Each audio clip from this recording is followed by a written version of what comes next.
Avez-vous déjà entendu parler de la graisse viscérale? Dans cette vidéo, je vais vous expliquer ce que c'est et comment vous pouvez vous en débarrasser. Vous devez savoir qu'il existe deux types de graisse, la graisse viscérale et la graisse sous-cutanée que nous verrons dans quelques instants. Commençons par la graisse viscérale. Pour faire simple, c'est un type de graisse qui se trouve dans le ventre et qui peut causer des problèmes de santé, comme des maladies cardiaques ou du diabète. Elle est dangereuse parce qu'elle se met autour d'organes importants comme le foie, l'estomac et les intestins.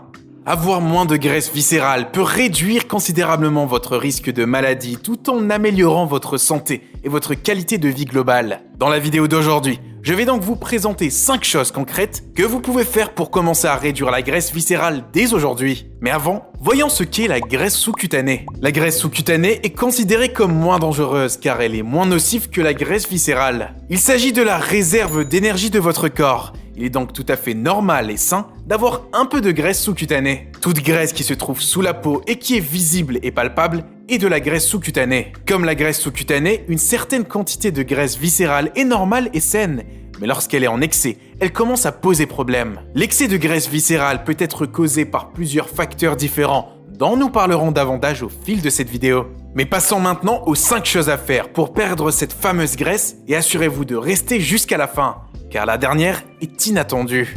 Numéro 1, réduire le fructose. Le fructose est un type de sucre simple qui constitue 50% du sucre de table et que l'on trouve aussi naturellement dans les fruits. Le foie doit le traiter avant qu'il puisse être utilisé comme source d'énergie, contrairement au glucose qui peut être utilisé directement. L'excès de fructose a tendance à être stocké sous forme de graisse viscérale, alors que l'excès de glucose a tendance à être stocké sous forme de graisse sous-cutanée. Les boissons sucrées et les jus de fruits sont les principales sources de fructose dans notre alimentation actuelle. Ces boissons nous permettent de consommer des quantités énormes de fructose que nous ne pourrions pas obtenir en mangeant des fruits entiers. En moyenne, un Américain consomme entre 85 et 100 grammes de fructose par jour. Bien sûr, les boissons gazeuses sont un gros problème. Une bouteille de Coca-Cola contient plus de 35 grammes de fructose, mais les jus de fruits sont également problématiques. Le jus d'orange contient beaucoup de fructose, alors qu'une orange entière en contient beaucoup moins. Certaines personnes choisissent de réduire entièrement leur consommation de fruits et de ne consommer que des fruits à faible teneur en sucre, mais je ne pense pas que cela soit nécessaire pour tout le monde. Si vous le pouvez, réduisez au moins les boissons gazeuses et les jus de fruits. Cela réduira considérablement votre consommation de fructose et entraînera à son tour une réduction de la graisse viscérale. Numéro 2, le jeûne intermittent. Une autre façon de se débarrasser de la graisse viscérale est de pratiquer le jeûne intermittent. Il s'agit d'une stratégie de perte de poids qui consiste à partager la journée entre une période de repas et une période de jeûne. En choisissant des aliments pauvres en glucides, vous évitez les pics d'insuline qui bloquent la perte de graisse. Lorsque vous jeûnez, aucun aliment ne vient influencer votre taux d'insuline, ce qui vous maintient dans cet état qui favorise la combustion des graisses. En réalité, des recherches ont montré que le jeûne intermittent est particulièrement efficace pour réduire la graisse abdominale. Une étude clinique a révélé que le fait de limiter à 10 heures le nombre d'heures pendant lesquelles vous mangez dans une journée était efficace pour traiter le syndrome métabolique, qui est un ensemble d'affections comprenant une augmentation de la graisse du ventre. Bien sûr, ce n'est pas un remède miracle. Ne commencez pas à manger 10 Big Mac tous les jours.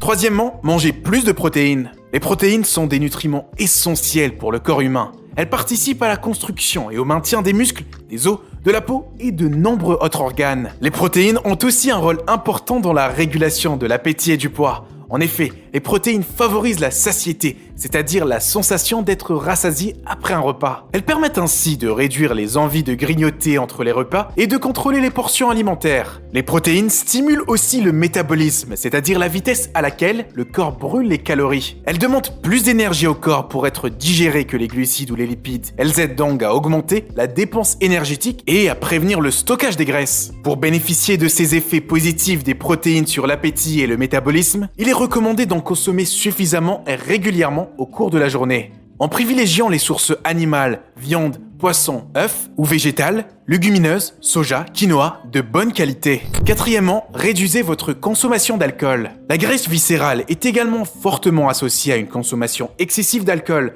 comme le fructose. L'alcool doit être traité par notre foie et une consommation excessive peut entraîner un stockage plus important de graisse dans l'abdomen. Une étude réalisée sur 8000 hommes a montré que ceux qui buvaient le plus d'alcool avaient aussi le plus grand tour de taille. Et je pense que beaucoup de gens savent que la consommation excessive d'alcool a cet effet, car nous faisons souvent référence à cette accumulation de graisse sous le nom de bide à bière. Réduire votre consommation d'alcool peut t'aider à réduire la graisse viscérale.